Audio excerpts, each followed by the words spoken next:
అసలైన కోవట్టే ముఖ్యమంత్రి బ్రదర్కి ఏం చెప్పాలి నీకు? అసలు సిసలైనోడే ముఖ్యమంత్రికి. అసలు కోవట్టు రాష్ట్రంలో నడుస్తున్నది ప్రజాపాలన కాదు, రాష్ట్రంలో నడుస్తున్నది కోవట్టు పాలన. చంద్రబాబు నాయుడు గారి కోవట్టు ఇవాళ రాష్ట్రాన్ని ఏలుతున్నాడు. ఇది వాస్తవం. తమ్ముడు ఆ ఎమ్మెల్యే గారిని నేను అభినందిస్తున్నా. వాస్తవం. కనీసం కాంగ్రెస్లో ఒక్కడన్నా నిజం చెప్తాడు మిగిలిండు. ఆ ఎమ్మెల్యే గారిని నేను అభినందిస్తున్నా. ఎందుకంటే కరెక్ట్ ఆయన చెప్పింది. రాష్ట్రంలో నడుస్తున్నది పక్కా కోవట్టు పాలన. ఇక్కడి నీళ్లను ఆంధ్రాకి ఎట్లా తరలించాలనే కోవట్టు పాలన, ఇక్కడి నిధులు ఢిల్లీకి ఎట్లా తరలించాలనే కోవట్టు పాలన, ఇక్కడి నియామకాలను ఆదిత్యనాథ్ దాస్ గారిని తెచ్చి మొన్నటిదాకా తెలంగాణకు వ్యతిరేకంగా 10 ఏళ్ళు పనిచేసిన ఆదిత్యనాథ్ దాసు ఆయనని తీసుకొచ్చి ఎవడన్నా పెడతాడా? సాగునీటి సలహాదారి పెడతారా ఎవడన్నా? నిన్న మొన్నటిదాకా 10 ఏళ్ళు నీకు వ్యతిరేకంగా పనిచేసినోడట ఇవాళ వచ్చి న్యాయం చేస్తారట. ఏమన్నా మెడకాయ మీద తలకాయ ఉన్నోడు చేసే పని. అందుకే అంటున్నా, రాష్ట్రంలో జరుగుతున్నది కరెక్ట్గా కోవట్టు పాలన. This man the chief minister is a coward అనే డౌటే లేదు.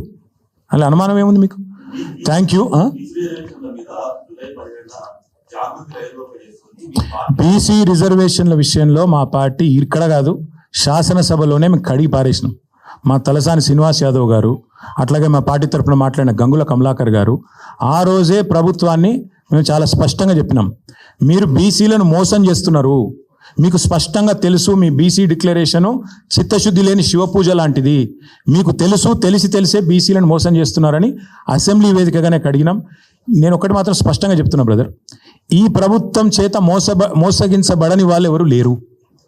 బీసీలను 42% రిజర్వేషన్ అని మోసం, దళితులను గిరిజనులను అభయహస్తం 12 లక్షలు ఇచ్చేస్తా అని చెప్పి అట్లా దగా చేసిండు, మైనారిటీలను సప్లాన్ అని చెప్పి దగా చేసిండు. ఈ వర్గం ఆ వర్గం అని కాదు బ్రదర్, మహిళలను మోసం, రైతులను మోసం, యువతను మోసం, అందరినీ మోసం. ఇక మోసాల పరంపర గురించి 420 హామీల గురించి బోలెడు కాలం ఉంది, మాట్లాడుకునేందుకు టైం ఉంది. నా రిక్వెస్ట్ మీతో, ఈ 72 గంటల గడువు 8 తారీఖు నాడు 11 గంటలకు అందరం సోమాజిగూడ ప్రెస్ క్లబ్లో కలుసుకుందాం. మిగతా విషయాలన్నీ విస్తారంగా అక్కడ మాట్లాడుకుందాం. Thank you.